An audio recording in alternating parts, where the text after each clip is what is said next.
Hello, everyone, and welcome to this week's episode of the Munce Report. Well, spring has sprung, and it's an exciting time of year as some of the big guns start to step out. Trainer Chris Munce is here to bring us the inside word on his runners, including one of the big guns. And John Bird from Unibet's back in the hot seat this week. Welcome to you both. Mr. Munce, let's start with you. No winners as such over the past week, but gee, it felt like a win. You tipped us all into centre fire at odds last week and making her a best place bet in the Unibet punting league, and she ran a bold race. I know you probably would like to have won, but nevertheless a great effort. Oh, she went terrific, Adam. She'd been working really well as she normally does, but I just felt that since we've been bringing her back to the shorter trips and the fact that she drew well with a weight relief from Leah Kilner, I thought she had a lot of positives going into the race. And, I thought Leah gave her a great ride. I think like if she probably had it over again, she might have held her spot just behind the leaders instead of being, I suppose, dictated to a bit by another runner. But overall, I couldn't be disappointed with the way the horse raced and the way that she was ridden.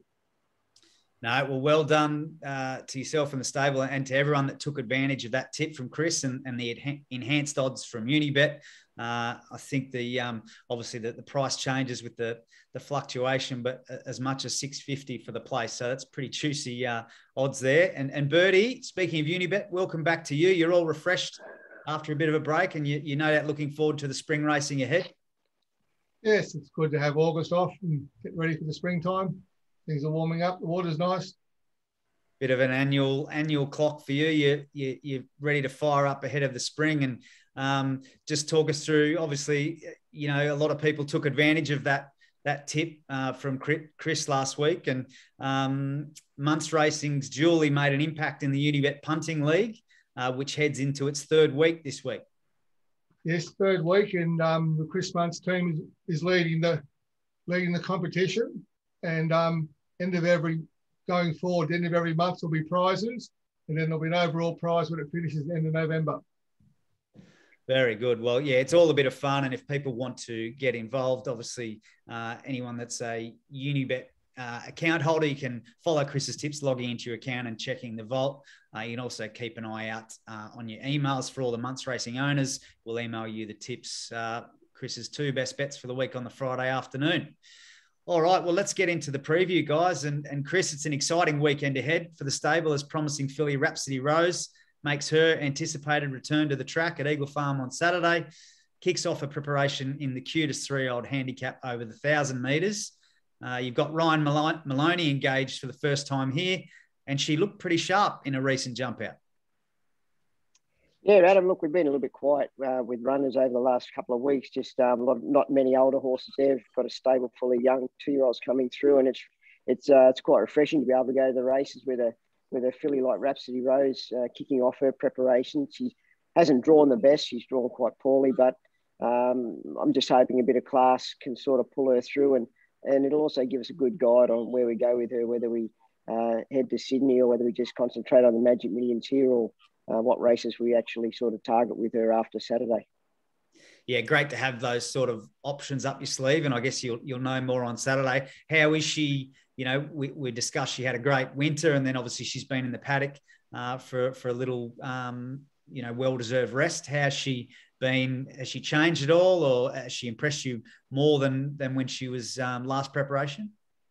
She's still a feisty girl. Don't worry about that. She's still quite feisty, but every prep she comes back, she's that little bit more mature and stronger, and she's I suppose a bit more seasoned up, but it still doesn't take away from the fact she's quite an aggressive mare, which is what you like to see.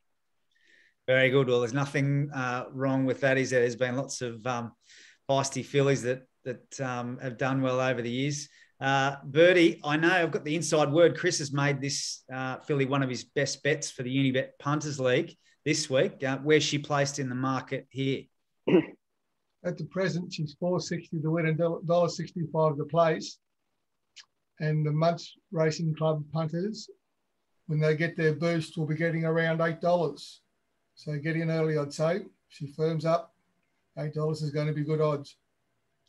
Very good. Well, there's a bit of confidence there, and we know what happened last week when Mr. Munce was confident about centre fire. So very good. All the best to connections there, the Honourable Peter McGoran and Pinecliff Racing Syndicate. Let's hope she can run well first up, and we'll see what happens from there. The other runner at Eagle Farm on Saturday is Super Bowl Sunday in a benchmark 85 over the 1,200 metres. Chris, you scratched him from last Saturday due to the wide draw. And Manu Potgeider is back on after his win on him several weeks ago. Yeah, well, Manu rode him very well at Caloundra when he won on him, and he drew poorly last Saturday, so we decided not to go around. But smaller field, 1,200 metres at Eagle Farm is probably a good trip for him, I feel, and he does like the firm going. So I'm just hopeful that he's going to get the right sort of run on speed there, not necessarily lead, but he shouldn't be too far away, and I'm sure he should be seasoned up enough to be able to be competitive in this sort of class of race. Okay, very good. Bertie, where does Super Bowl sit in the market here? At presently, $12 and $2.90 the place. Okay. Well, good luck to the Henderson Racing team there. And Bertie, before we let you go, any other special offers worth mentioning for the Munce Racing faithful across the weekend? Obviously, there's some hot races hotting up down south in both Sydney and Melbourne. Yeah, Sydney, Melbourne, Brisbane, Adelaide and Perth will have them money back second and thirds on the early races. But Chris's other tips in Sydney tomorrow, Swift Witness. Presently, it's a 650 chance, but the Munce Racing Club punters will be getting around $9 it when they get in the vault tomorrow. Okay, that'll very be good. Overs as well. Certainly will be. So that's Chris's other tip for the Unibet Punting League. So jot those ones down. You can also, as we mentioned before, find them in the vault if you're a Unibet account holder. All right, Bertie. Well, good to see you again. We'll talk to you again next week. Thanks very much, boys. Okay, Chris, well, let's take a look at the provincial runners for the weekend. Dash for Dreams lines up at the Gold Coast on Saturday. She's back to the scene of her last start win on protest. That was a Class 3 over the 1,400, and she now steps up to Class 4 level. Tiffany Brook at a ride from Barrier 8. Yeah, well, she's racing great guns, this mare. She's won the last two, as you just pointed out, and she's just one of those mares in a good vein of form. So up in grade to a Class 4 this time. She runs the 1,400 out strong, and she's going to put herself in a good competitive spot on the speed. So looks a nice race for her to progress on from her last start win. Very good. Well, good luck to the Young family there. And as you say, she's in a rich vein of form. So hopefully the run continues. We then move over to the Sunshine Coast on Sunday, where you've got several runners engaged here. Barriers have just come out. Rising Spirit lines up in a Cutis 3-odd maiden plate over the 1,000.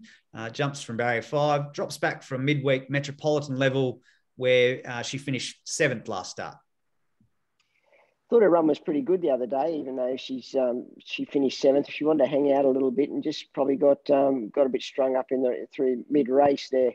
But she's an impressive type of filly that's going to improve. I think next time around. She's still a little bit immature, but she's got the ability there to pick up her share of races. Okay, very good. Michael Carl engaged to ride there. So good luck to Connections. We then move over to race 2, which is a maiden plate over the 1,200 metres, where there's 2 acceptors here. Strategic Success, who jumps from Barrier 2 for Larry Cassidy. All Sorted is the other acceptor, but the horse is an emergency there, Barrier 12. We spoke about Strategic Success last week, and where you scratched from last Sunday just due to the barrier. Yeah, and he's drawn a lot better this time around. So I think Barrier 2, 1,200 at Caloundra is going to be a nice kickoff for him. It's a beautiful track for a young horse to go and have a good experience and have a good day out. This guy might find them a little bit nippy. I think they might be a bit sharp for him on the day, but in his trials and that, he's shown enough good competitive gate speed to say that he's going to be thereabouts in the run. It's just the lack of experience probably late that's going to be the only disadvantage to him, but otherwise he's in very good order. Very good. Well, good luck to Brad Talon there with first starter Strategic Success. And as we said, all started sweating on a run as an emergency. Was 6 at the Gold Coast first up. And you've elected to go for the tongue tie on here if the horse gets a run. If she gets a run, yeah, she'll wear a tongue tie. It seems to have helped her in her track work. But if she doesn't start there Sunday, there's plenty of other options coming up for her. Okay, very good. We then move over to Unguarded, who was a dual acceptor, but is going to run in the Class 5 handicap over the 1,200. Drawn Barrier 5 for Larry Cassidy here. And I guess it's a bit of a tricky one here, isn't it? She's obviously racing well, but not doing herself any favours at the start of her races. No, you're right, Adam. She's just she's probably her own worst enemy with the way she's just been a bit naughty in the barriers. I don't know what it is, but Larry's back on her. He seems to get on quite well with her. She's drawn relatively well in barrier 5. You know, she's the sort of filly that needs to be ridden quietly and held up for one run, which I'm hopeful that Larry's going to be able to do on Sunday. But if she put her best foot forward, there's no doubt she'd be probably winning the race easily. Yeah, sure. Racing well, isn't she? Finishing off, but having to do too much work. And just on that, obviously, it's you know, it's not a new thing for her, is it? So, what are you thinking with the switch to the Sunshine Coast on Sunday? Yeah, I'll just hope a change of scenery sort of mixes it up. Her last 2 bad experiences have been at Doomben, where she's just maybe it's in her head. I'm not sure, but look, you know, we've just got to take her on trust and hope that she does everything right for us. Well, fingers crossed there for the De Vries family on Sunday at the Sunshine Coast. We then move over to Triptonic, who's entered for race 7, Class 1 handicap over the 1,400 metres. And this horse was a good run last start and didn't really have much luck in running. Really well. No, he went good. There's a lot of speed on in the race, which probably played into his hands a little bit, but he was certainly one of the best closers in the race. So I would like to hope that up to 1,400 is going to suit him. Big track like Caloundra, he's going to be given a chance to be ridden a bit conservatively early, and he should be able to finish off nicely for us. So it's just to, you know, Justin, I'm sure, will give him a good ride from that barrier, and he should be able to finish off well. Yeah, well, good luck to Justin there from barrier 11 for the BK Racing and Breeding team. All right, mate. Well, that's the wrap. Exciting times with Rhapsody Rose back in action and a few other chances across the weekend. So good luck to yourself and Connections. Good on you, Adam. Thanks, mate.